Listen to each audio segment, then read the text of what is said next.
This is The Wire for 2300 Zulu, December 3rd, 2025. Precedence is routine. Information cutoff is 2200. Bottom line up front. Molotov attack targets ICE facility in Los Angeles. Illegal immigrant returns to job as police officer in Chicago despite awaiting trial for immigration fraud. Crackdown on thought and speech crimes continues to spread in the United Kingdom. Beginning with international events, in the United Kingdom the crackdown on speech continues with several developments taking place this week. A man was arrested a few days ago for the, quote, possession of extreme music, which allegedly violates terrorism laws. Separately, a woman was arrested for using a slur in a private text message exchanged to describe the man who attacked her, and another case came to light involving a man who was arrested after posting vacation pictures online, which featured him visiting a shooting range in the United States. On the home front, in Washington, D.C., this morning the Department of Homeland Security formally halted all immigration and naturalization from 19 nations labeled as high-risk countries. The list of these nations is as follows: Afghanistan, Burma, Burundi, Chad, Cuba, Republic of the Congo, Equatorial Guinea, Eritrea, Haiti, Iran, Laos, Libya, Sierra Leone, Somalia, Sudan, Togo, Turkmenistan, Venezuela, and Yemen. Analysts comment.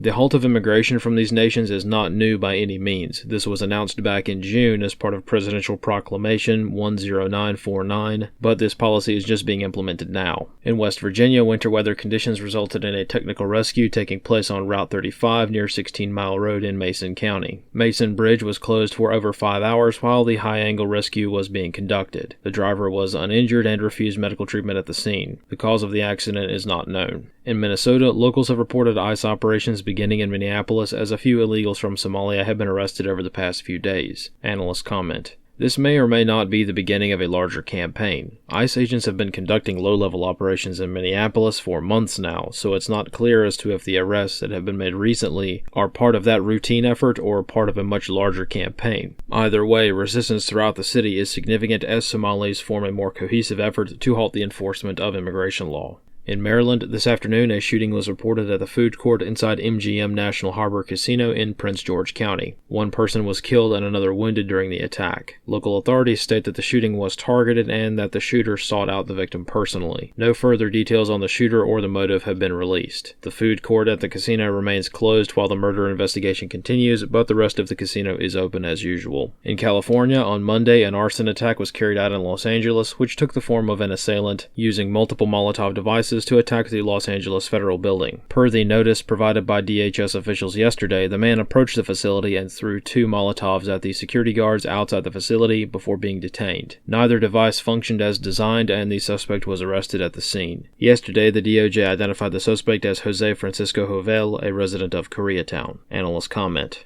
As arson attacks remain fairly constant nationwide during times of heightened unrest, the use of fire as a weapon is becoming more of a concern for the prepared citizen. Molotovs are a common sight in Los Angeles at this point. However, this man attempted to use his devices to immolate 2 security officers posted at the entrance to the facility. In Nebraska, a series of shootings were reported in Omaha this morning. The first incident began around noon when a Hispanic male shot a white male while he was shopping at a small grocery store near 30th Street and Ames Avenue. The license plate of the getaway car used by the suspect was noted during that shooting, which led to that vehicle being located later, several miles south of the initial crime scene. Police noted the suspect pulling into a Quick Trip gas station, going inside the restroom at the convenience store. When the suspect exited the restroom, a small arms engagement broke out between the suspect and police. 2 officers were shot and a third wounded by shrapnel. The suspect was killed during the engagement. The status of the initial victim, who was shot at the grocery store, is not known, but he was shot several times in the chest by the suspect. In Illinois, controversy has erupted following the rehiring of an illegal immigrant to the police force in Hanover Park. Officer Radule Bojovic was originally arrested by ICE on October 15th on multiple charges. Bojovic had fraudulently gained entry to the United States on a tourist visa from Montenegro, knowing that he was going to work as a police officer. He also overstayed this tourist visa, which prompted the initial arrest. At the time, Bojovic was working as a police officer in Hanover Park and was immediately fired once it became clear that he is a criminal. However, ICE did not deport him immediately and instead let him go with a court date for his trial. After he was released back into the United States, Hanover Park immediately rehired him, even though he is still an illegal immigrant awaiting his trial. Analyst comments for this wire. Per long-standing immigration law, illegal immigrants are not allowed to remain in the United States, and they are certainly not allowed to carry a firearm. This is the de facto standard for every single nation-state on Earth. Nevertheless, this illegal immigrant, who violated the terms of his immigration paperwork, will not only be allowed to carry a gun, but use that gun during his daily duties. Unlike every other case of a police officer facing criminal charges, he is not on administrative leave, and he did not return to his old job after a leave of absence. He was fired initially, but rehired by the city knowing that he was facing criminal charges. Despite the egregious nature of this behavior all around, the city claims that ICE never told him he couldn't stop working, so they rehired him. He was also given back pay for the time he spent in ICE detention. If this version of the story is true, it's on the feds for not enforcing the law and releasing him from custody, instead of immediate deportation. Either way, games are being played all around, and the letter of the law doesn't matter quite as much as it used to for situations like this. This concludes The Wire for 2300 Zulu, December 3rd, 2025.